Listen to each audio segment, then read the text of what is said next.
Hello everyone, मैंने last 2 videos में cash flow के 2 टॉपिक डिस्कस करे थे। Net profit before tax and extraordinary item. Second one था provision for tax. Third important topic है asset account बनाना और एक्यूमुलेटेड डेप्रिसिएशन। एक्यूमुलेटेड डेप्रिसिएशन को प्रोविजन फॉर डेप्रिसिएशन भी बोलते हैं। एसेट अकाउंट कैसे बनता है? एसेट अकाउंट तभी बनाना है अगर इसकी कोई एडजस्टमेंट होगी। अगर कोई एडजस्टमेंट नहीं है तो आप डिफरेंस देख लेना।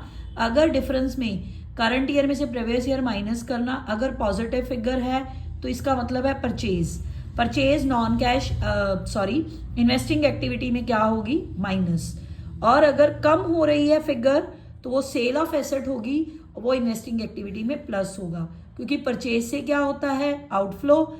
सेल से क्या होता है? इनफ्लो। इनफ्लो प्लस होता है, आउटफ्लो माइनस। अगर एसेट अकाउंट के रिगार्डिंग कोई भी एडजस्टमेंट है, जैसे सेल की है, डेप्रिसिएशन की है, तो इसका अकाउंट बनेगा ही बनेगा। एसेट का डेबिट बैलेंस होता है to balance brought down by balance carried down. Carried down में आप क्लोजिंग यानी कि करंट ईयर का लिखोगे, ब्रॉट डाउन में आप ओपनिंग यानी कि प्रीवियस ईयर का लिखोगे। अगर एसेट सेल हुआ है तो बाय बैंक सेल लिखोगे, लॉस है तो by P and L loss, depreciation यहाँ पे आएगी। अगर प्रॉफिट है तो to P and L to bank balancing figure होगी। ये सिंपल अकाउंट होता है, sale credit, purchase debit, loss credit, profit debit. But एक बात ध्यान से याद रखना, अगर आपको ओरिजिनल कॉस्ट दी है, आप उसमें से डेप्रिसिएशन माइनस करना, तब आपके पास रिटर्न डाउन वैल्यू आएगी। उसे सेलिंग प्राइस से कंपेयर करके प्रॉफिट या लॉस बैलेंसिंग फिगर निकलती है, अगर क्वेश्चन में डेप्रिसिएशन दे रखी है। ठीक है, ओरिजिनल कॉस्ट को आप डायरेक्ट सेलिंग प्राइस से कंपेयर नहीं कर सकते। ओरिजिनल कॉस्ट को से डेप्रिसिएशन माइनस करो, रिटर्न डाउन वैल्यू आएगी। सेलिंग प्राइस उसमें से माइनस करो, प्रॉफिट या लॉस आएगा।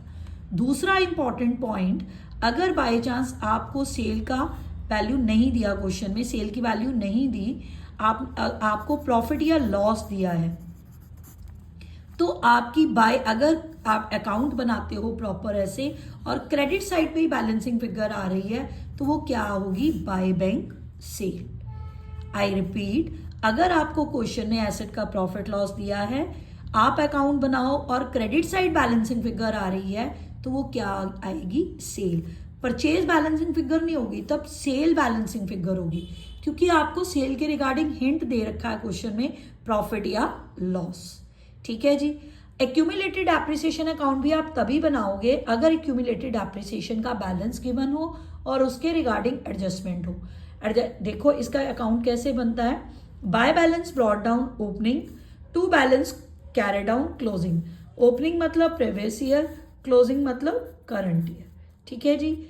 अगर कोई पार्ट सोल्ड हुआ है, उसकी आपको डेप्रिसिएशन दे रखी है, तो आप यहाँ पे लिखोगे सोल्ड पार्ट की, यहाँ पे लिखी तो यहाँ पे भी जाएगी, यहाँ पे फिर वर्ड आ जाएगा बाय एक्यूमुलेटेड डेप्रिसिएशन। क्लियर? यहाँ पे बैलेंसिंग फिगर आएगी बाय प्रॉफिट एंड लॉस, वो क्या होती है? Depreciation during the year.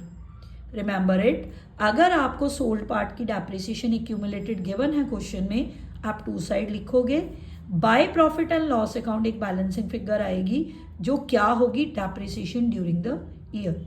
अब ध्यान से देखो पोस्टिंग कैसे होगी। ये कैश फ्लो है, नॉन कैश आइटम में ये डेप्रिसिएशन ड्यूरिंग द ईयर यहाँ पे जाएगी।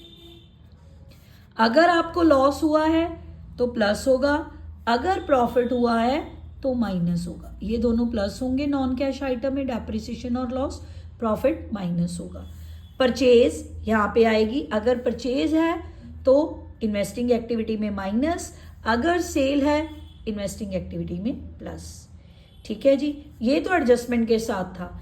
एक इंपॉर्टेंट पॉइंट होता है, कई बार नीचे आपको सेल दे रखी होती है, सेल में आपको एसेट की वैल्यू दे रखी होती है कि costing ₹1 lakh, depreciation 10,000, sold for ₹80,000, ऐसे भी दे रखी है। Second adjustment separate depreciation during the year ₹20,000, ये भी दे रखी। सपोज करो आपको 2 डेप्रिसिएशन दे रखी, आप कंफ्यूज हो जाते हो कि क्या डालेंगे हम। ठीक है जी। देखो ये वाली डेप्रिसिएशन तो आप माइनस करके प्रॉफिट लॉस के लिए यूज करोगे, जो ये डेप्रिसिएशन है ड्यूरिंग द ईयर, एक तो ये नॉन कैश आइटम में जाएगी, याद रखना। ठीक है, ड्यूरिंग द। दूसरी ये अकाउंट की बाई साइड में जाएगी, क्लियर। दूसरी ये अकाउंट की बाई साइड में जाएगी, ठीक है जी। ये डेप्रिसिएशन इसमें से माइनस करके आप प्रॉफिट लॉस निकालोगे। जो ये डेप्रिसिएशन है ये टोटल डेप्रिसिएशन है, इसमें ये भी इंक्लूड होगी। आप क्या करोगे, ये डेप्रिसिएशन आप नॉन कैश आइटम में प्लस करोगे, दूसरा ये अकाउंट की बाई साइड में जाएगी। अगर एक्यूमुलेटेड नहीं बनाना, अगर एक्यूमुलेटेड बनाना है तो उसकी बाई साइड में, अगर एक्यूमुलेटेड नहीं बनाना तो एसेट की बाई साइड में, क्लियर है। All this about the asset account, accumulated depreciation account ध्यान से कर लेना। ये थर्ड इंपॉर्टेंट एडजस्टमेंट है कैश फ्लो की, ठीक है। 3 वीडियोस डाली हैं, तीनों को कंसेक्टिवली देख लो, आपका कैश फ्लो काफ़ी क्लियर हो जाएगा। Thank you very much.